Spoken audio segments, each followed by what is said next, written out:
सारे portals, online portals वापस लेंगे वो। बिल्कुल वो जो बात कह रहे हैं, क्योंकि हमारी सरकार ने भ्रष्टाचार के ऊपर अंकुश लगाया है।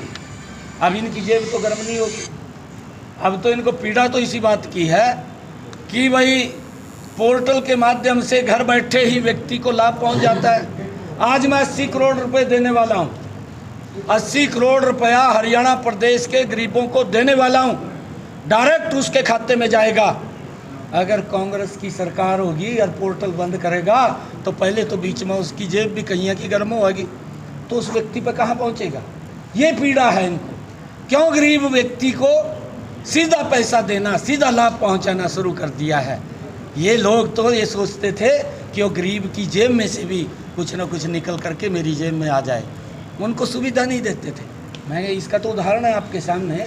आज मैं ये बात कह रहा हूँ, मैं 80 करोड़ रुपए देने वाला हूँ और वो गरीब के खाते के अंदर जाएगा, सीधा उसके घर में जाएगा, कोई बिचौलिया नहीं है, डायरेक्ट लाभ मिलेगा। इनके समय के अंदर ये पोर्टल को ख़त्म कर देंगे, उसके अंदर से आधे पैसे न तो खुर्द बुर्द कर देते थे, आपके भ्रष्टाचार की भेंट चढ़ जाता था।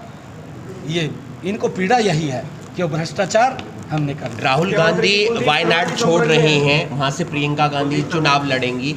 ऐसे में एक ही परिवार के 3 सदस्य संसद के अंदर रहेंगे अगर वो जीतती हैं तो।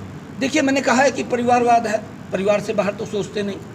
वहाँ कोई और भी कार्यकर्ता हो सकता है कि भाई उस कार्यकर्ता का जो मेहनत कर रहा है लंबे समय से कि उसको वहाँ से चुनाव लड़ाया जाए।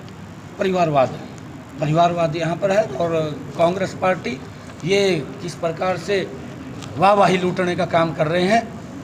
10 साल के बाद भी, 10 साल हो गए हैं, तीसरी बार नरेंद्र मोदी जी ने प्रधान सेवक के रूप में शपथ लिया है।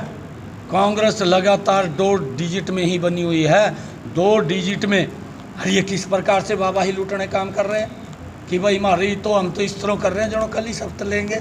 इस प्रकार का माहौल खड़ा कर दिया। परंतु 2 डिजिट में ही है कांग्रेस, आगे नहीं बढ़ पाई। इसके कुकृत्य, इसके कुकर्म, उसके कारण से लोगों के ऊपर जो अत्याचार, जो इन्होंने उनको अपमानित करने का काम किया है, उसका परिणाम है नरेंद्र मोदी जी बहुत बड़े मैंडेट से तीसरी बार कंटिन्यूटी में उन्होंने शपथ लिया है।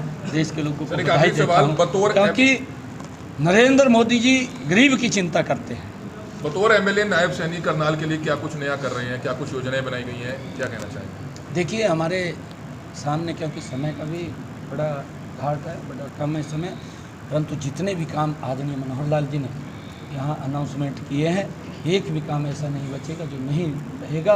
सारे काम पूर्ण करने का करेंगे।